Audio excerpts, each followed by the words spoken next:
Bismillahirrahmanirrahim. Assalamualaikum warahmatullahi wabarakatuh. Waalaikumsalam warahmatullahi wabarakatuh. Ya, selamat siang Bu Mei, Pak Dadan. Selamat siang. Siang, Bu. Sehat? Alhamdulillah. Sehat. Alhamdulillah ya. Gimana PAS-nya lancar hari ini? Alhamdulillah. Alhamdulillah lancar, lanjut sesi coaching ya, Pak Bu. Baik, pada siang kali ini kita akan melakukan latihan coaching di mana saya sebagai observer, kemudian Pak Dadan sebagai coach, dan Bu Mei sebagai coachee ya. Sebelum kita mulai kegiatan latihan coaching ini, ada beberapa hal yang akan saya sampaikan dan akan saya tanyakan terutama kepada Dan selaku coach dalam sesi kali ini ya. Nah, dalam proses coaching kali ini, saya sebagai observer akan mengamati jalannya proses coaching yang akan dilakukan oleh Bu Mei dan Pak Dadan.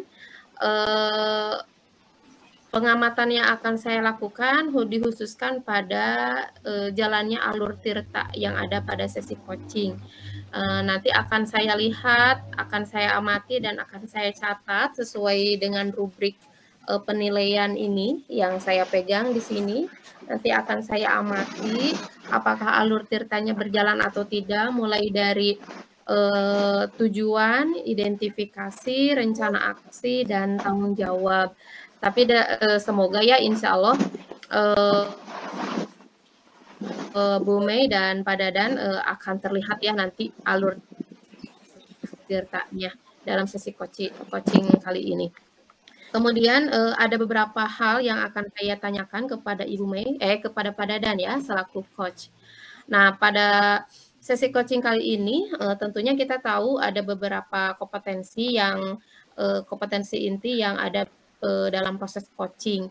Nah, untuk Pak Dadan sebagai coach pada sesi kali ini, kira-kira kompetensi coaching apa yang akan Pak Dadan kembangkan? Baik, terima kasih Bu Ida. Pada kesempatan coaching kali ini, saya akan mengembangkan kompetensi kehadiran penuh, kemudian mendengarkan aktif, dan mengajukan pertanyaan yang berbobot. Itu mungkin, Bu. Oke, ada 3 ya Pak ya. Kehadiran penuh, kemudian mendengarkan aktif, dan mengajukan pertanyaan berbobot. Ketiga kompetensi ini tentunya memang harus dihadirkan dalam proses coaching ya Pak ya. Nah, dari ketiga kompetensi tersebut, kira-kira kompetensi mana Pak yang akan Bapak fokuskan atau titik beratkan pada sesi kali ini? Nah, pada sesi coaching kali ini saya akan fokus yang diambil yaitu untuk kompetensi mengajukan pertanyaan yang berbobot. Pertanyaan yang berbobot ya Pak. Nah, kira-kira indikatornya apa Pak? Indikator ketercapaian bahwa kompetensi pertanyaan berbobot ini tercapai nanti dalam sesi ini. Indikatornya seperti apa Pak? Harapannya sih melalui pertanyaan yang berbobot ya bisa mengarahkan coachee ya untuk mendapatkan solusi dari permasalahan yang dihadapi pada saat ini gitu ya. Kemudian orang coachee juga bisa memunculkan ide-ide baru Bu begitu dari apa yang yang dihadapi begitu. Iya, berarti ada 2 indikator ya Pak yang nanti akan berusaha dicapai dalam sesi coaching kali ini. Yang pertama dengan mengajukan pertanyaan berbobot yang nanti akan diajukan Pak Dadan, akan harapannya akan memotivasi atau menggali potensi coachee ya Pak ya. Dan yang kedua diharapkan dapat menumbuhkan ide-ide baru ya Bu. Ide-ide baru dari coachee. Mudah-mudahan harapan ini bisa tercapai dalam sesi coaching kali ini ya Pak ya. Baik, mungkin Pak Dadan, Bu Mei sudah siap dengan sesi coaching kali ini? Siap. Oke, siap Bu. Ya. Oke, selanjutnya saya serahkan waktu sepenuhnya kepada Pak Dadan dan Bu Mei. Silahkan Pak, Bu. Siap. Siap. Assalamualaikum, selamat siang Bu Mei. Waalaikumsalam. Selamat siang Pak Dadan. Udah lama ya nggak ketemu ya? Iya, justru itu saya menemui Bapak itu karena saya bingung, Pak. Bingung, aduh. Namanya kenapa Bu nih? Setelah lama ya kita ketemu, wah tiba-tiba Ibu langsung bingung katanya. Iya. Kenapa Bu?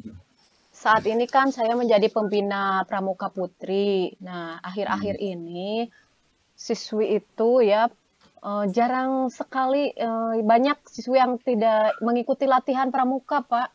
Ya, kalau biasa sakit izin itu bisa dimaklum ya, Pak. Ini tanpa keterangan. Jadi saya selaku pembina itu tanda tanya besar, kenapa sih siswi-siswi itu jadi tidak semangat untuk mengikuti ekstra pramuka? Nah, seperti itu, Pak.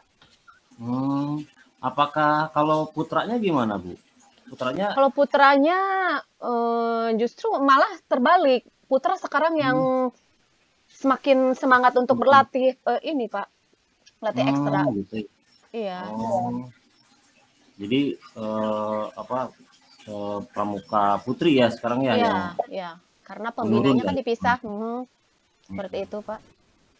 Nah, kesempatan apa yang Ibu miliki ya kira-kira sekarang ini? Ya, saya ingin siswi yang mengikuti ekstra pramuka itu bisa kembali bersemangat, bisa mau mengikuti ekstra pramuka itu dengan kesadaran mereka sendiri, Pak, begitu. Iya. Memang agak sulit ya Bu ya, memotivasi anak itu kan di ekskul itu kan memang di luar pembelajaran itu kan ya. Iya. Kira-kira dari skala 1 nih sampai 10, di mana nih posisi Ibu sekarang ini? Ya, kalau melihat skala 1 sampai 10, saya paling ada di angka 7, Pak. Di angka 7 ya? Iya. Baiklah, kalau begitu nanti keinginan Ibu kira-kira di angka berapa nih? Saya ingin di angka 9 aja, Pak. Itu sudah baik bagi saya, di angka 9. Enggak 10 nih Bu ya? Enggak, Pak. Terlalu sempurna itu kalau 10. Cukup di 9. Ya, mudah-mudahan Ibu bisa mencapai lah di posisi yang sekiranya Ibu baik lah begitu ya, di angka 9 gitu. Nah, apa kekuatan Ibu untuk mencapai angka 9 tersebut? Yang pertama, saya akan memotivasi ya siswi yang mengikuti ekstra pramuka itu, bahwa pramuka itu suatu kegiatan positif, yang menyenangkan, yang bermanfaat, yang sesuai dengan Trisatya dan Dasadharma Pramuka. Gitu. Memang kegiatannya kalau misalkan di ekskul pramuka itu apa aja sih Bu biasanya? Ya, kalau secara umum itu banyak ya. Kalau lihat Dasadharma kan 1, takwa terhadap Tuhan Yang Maha Esa, 2, cinta alam dan kasih sayang sesama manusia. Nah, kalau cinta alam dan kasih sayang sesama manusia bisa dilaksanakan misalnya dengan mencari jejak gitu. Kemudian kasih sayang sesama manusia juga bisa dilaksanakan dengan ini Pak, latihan gabungan. Jadi tidak hanya dengan putra saja. Ya, tidak hanya dengan putra saja yang ada di sekolah. Tapi kami itu bisa berlatih dengan sekolah lain. Mungkin kapan-kapan bisa ya dengan sekolah Bapak. Siap Bu. Insya Allah nanti kita agendakan ya Pak. Ya betul.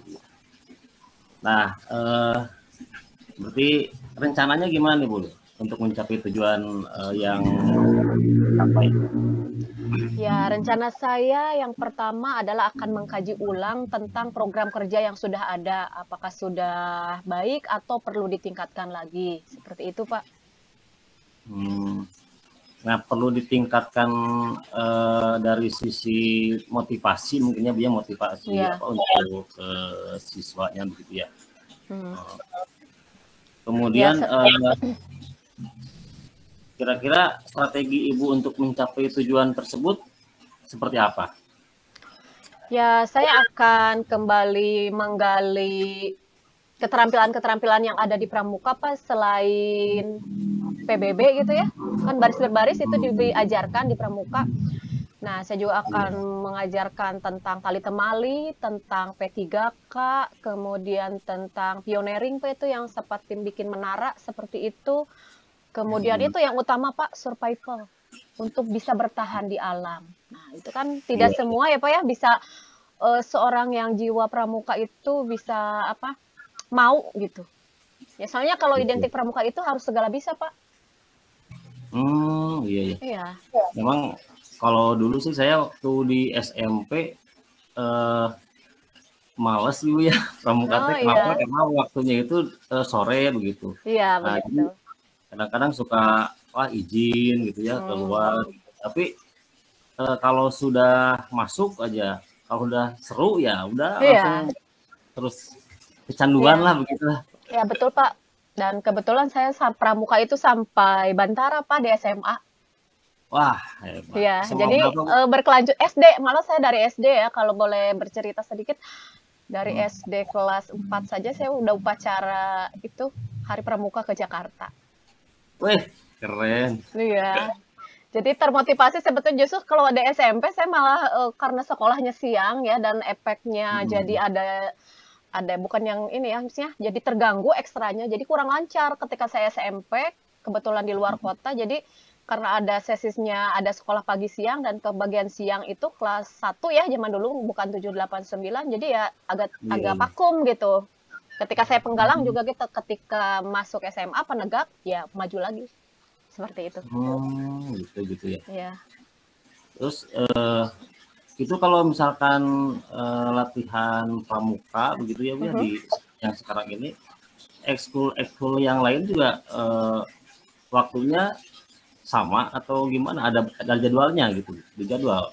Ya, kalau untuk ekstra yang dibilang favorit ya Pak, misalnya seperti pramuka, sebetulnya pramuka itu kan wajib ya.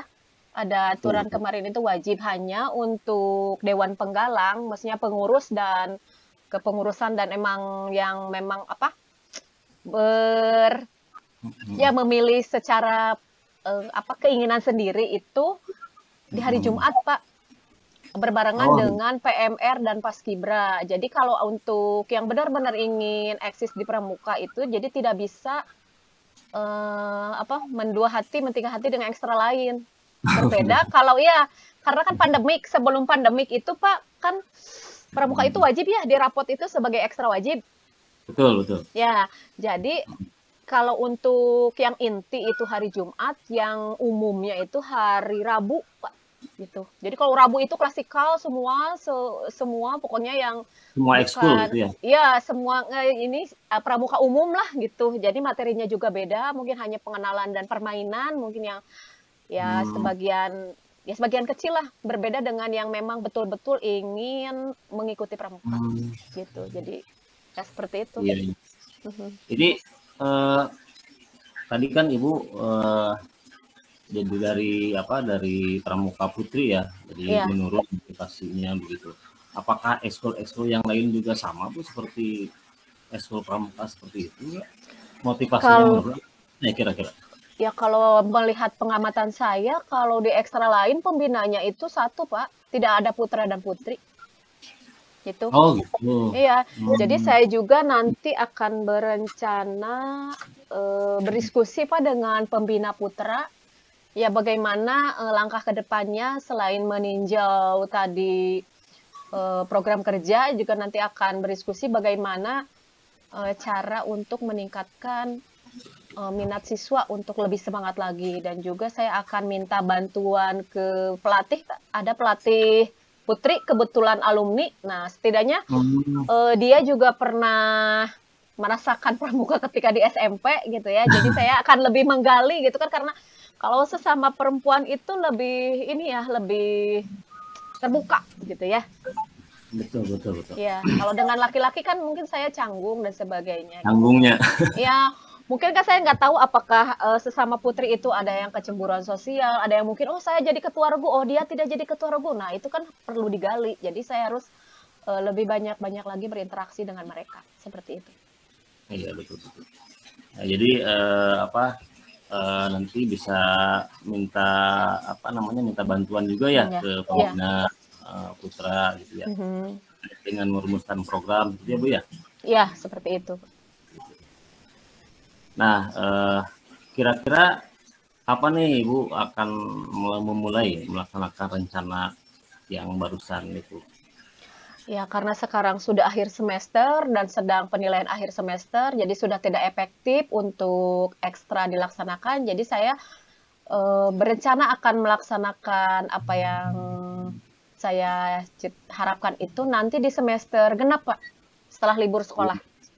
Sekarang sudah PAS ya, sudah prinsip ya Bu ya. Dan kebetulan biasanya kalau nanti awal semester itu sudah pergantian ini Pak, Dewan Penggalang. Kami itu ada Dewan Penggalang, jadi ada kepengurusan dan saya berharap nanti ya adanya berubah kepengurusan, berubah juga ke arah lebih baik, maksudnya seperti itu.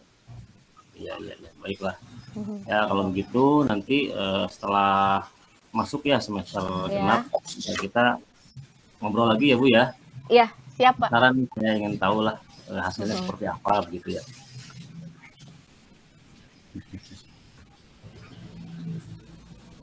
Jadi nanti Ibu setelah semester genap nanti bisa ngobrol lagi dengan saya. Mungkin saya penasaran tentang hasilnya, tentang yang sudah dilaksanakan sesuai rencana atau tidak gitu ya Bu ya. Iya baik. Nah, ini Bu, kira-kira kesimpulan yang sudah kita obrolkan nih, apa nih kesimpulannya nih? Ya, sebelumnya saya bingung, saya ya galau lah bagaimana menghadapi siswi yang tidak semangat latihan pramuka. Tetapi setelah saya ngobrol dengan Bapak, setelah saya di coaching, saya mempunyai titik terang, Pak. Jadi saya akan bersemangat kembali dengan lembaran baru, semester baru, program kerja baru, nah seperti itu, dan kolaborasi juga dengan pembina dan pelatih seperti itu. Nah, gitu ya. Alhamdulillah ya Bu ya, yang mudah-mudahan tercapai lah. Amin. Tujuan yang Ibu menjadi tujuan Ibu lah begitu ya. Ya, terima kasih banyak Bapak atas waktunya. Iya, sama-sama Bu Mei. Nanti kita jumpa lagi ya. Kan bisa lewat telepon juga bisa ya nanti. Bisa, mau video call boleh. Nanti biar Bapak tahu gitu bagaimana keadaan ketika saya sedang bersama anak-anak, ketika ekstra juga bisa. Nah, siap. Ya. Boleh Bu. Ya, terima kasih Bu. Ya, sama-sama. Sampai jumpa Pak. Ya. Ya, saya permisi dulu Pak. Sudah ya. Wah, luar biasa. Luar biasa nih sesi coaching kali ini. Terima kasih Pak Dadan, Bu Mei sudah menampilkan proses coaching yang menarik. Nah, di sini saya lihat kemitraannya dapat banget antara Bu Mei sama Pak Dadan ya. Nah, di sini saya berpikir dari tadi menyimak obrolan Bu Mei sama Pak Dadan. Sepertinya memang dalam proses coaching itu mencari coach yang benar-benar nyambung itu memang perlu gitu ya. Kalau misalnya masalah Bu Mei nanti dikonsultasikan ke saya, coaching dengan saya kayaknya nggak nyambung Bu Mei, karena memang passion saya bukan di organisasi ya, karena saya dari dulu itu bukan anti ya, tapi memang ya bukan organisatoris. Jadi kayaknya ini sudah nyambung sekali dengan Pak Dadan. Jadi ada chemistry ya antara coach sama coachee. Nah, berarti memang dalam sesi coaching kali ini saya dapat pelajaran buat saya pribadi, memang mencari coach yang tepat, yang nyambung dengan permasalahan kita itu memang sangat penting ya. Terima kasih sudah menyuguhkan proses coaching yang menarik pada kesempatan kali ini. Ya, sama-sama. Nah, sekarang gimana Bu Mei perasaannya setelah di-coaching oleh Pak Dadan? Ya, perasaannya saya senang, ini apa, plong gitu, Bu Wida tadi mah sebelum di-coaching Iya. saya masih bingung, iya, ya saya sebetulnya tidak sadar ini sedang di-coaching ya, sebetulnya kan Pak Dadan Kayak selaku ngobrol coach, biasa ya, aja gitu iya ya? kayak ngobrol biasa aja gitu, tapi bisa menggali gitu tiba-tiba saya, oh jadi ini saya jadi cerita nyambung gitu, jadi apa? Jadi terbuka gitu pikiran saya bagaimana caranya ya untuk menyelesaikan permasalahan yang saya hadapi seperti itu. Berarti sukses nih Pak Dadan sebagai coachnya ya. Ya sudah tepat memilih coachnya, betul sekali. Baru ya, apa yang latihan beberapa kali sudah, wah sudah hebat nih. Satu nuhun. Ya, nanti ada beberapa pertanyaan yang akan saya ajukan ke Pak Dadan sebagai coach, tapi sebelumnya mohon izin saya menyampaikan evaluasi dari proses coaching kali ini.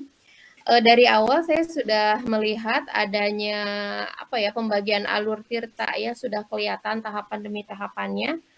Di tahapan tujuan sudah terlihat ada penyampaian tujuan coaching, kemudian di tahapan identifikasi ini sangat banyak sekali pertanyaan-pertanyaan berbobot yang diajukan oleh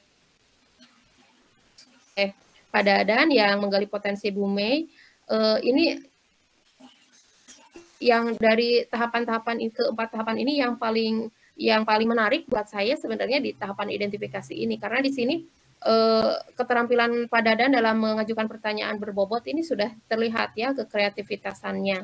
Nah, ini perlu dalam proses coaching. Alhamdulillah tadi sudah terlihat prosesnya atau tahapannya, kemudian begitupun dengan alur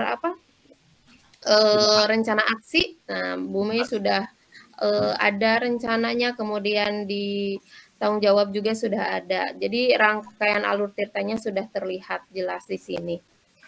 Selamat buat Pak Dadan, Bu Mei yang sudah menjalankan proses coaching ini dengan sangat baik ya. Terima kasih. Nah, kemudian saya ingin bertanya kepada Bu Mei. Tadi kan Bu Mei menyampaikan ada beberapa indikator. Pak Dadan, maaf. Baik.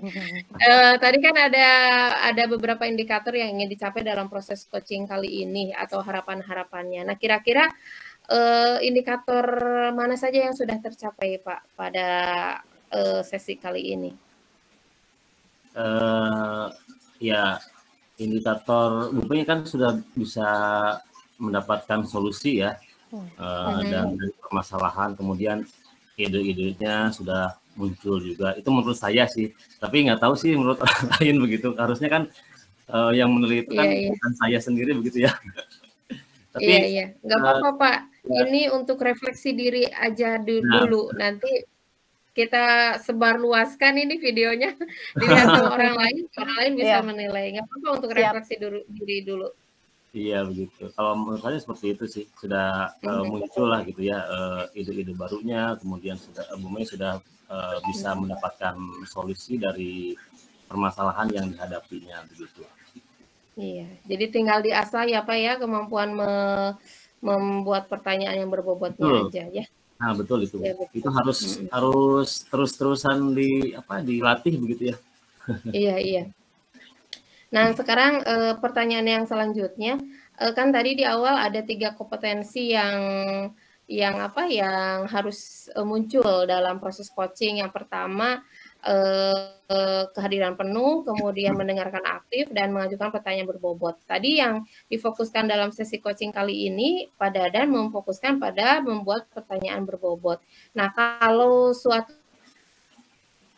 saat ke depannya ada kesempatan lagi untuk latihan atau sesi coaching selanjutnya, kira-kira fokuskan? Saya ingin mengembangkan kompetensi jadi pendengar aktif mungkin ya Bu ya. Tadi kadang-kadang ada nggak fokus lah begitu ya mendengarkan itu. Harusnya tetap fokus ilmunya gimana nih begitu. Kemudian lebih mengembangkan lagi dari pertanyaan yang berbobot itu begitu ya. Jadi kata-kata kuncinya harus apa namanya, dicatat pertanyaan yang lebih berbobot lagi lah gitu.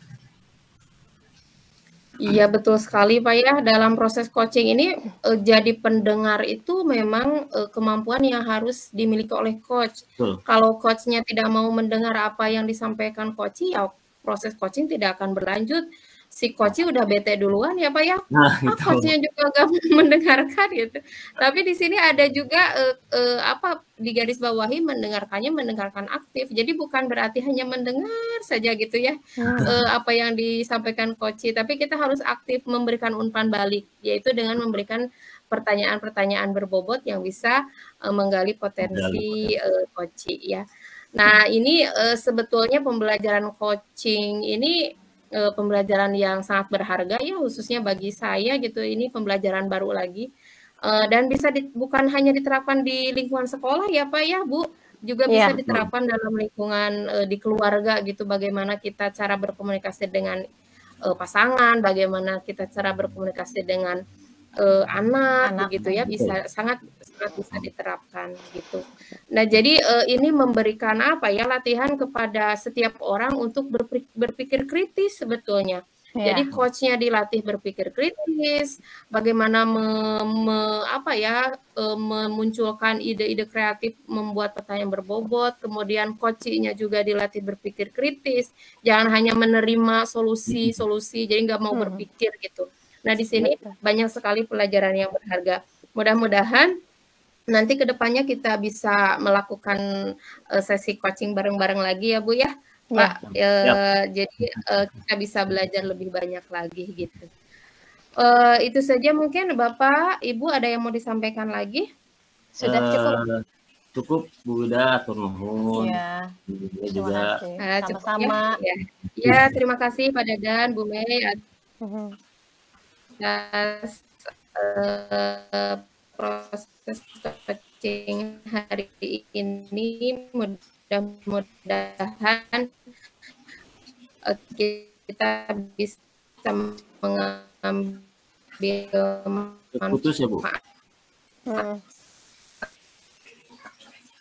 Iya. Amin Bu. Assalamualaikum warahmatullahi wabarakatuh. Waalaikumsalam warahmatullahi wabarakatuh.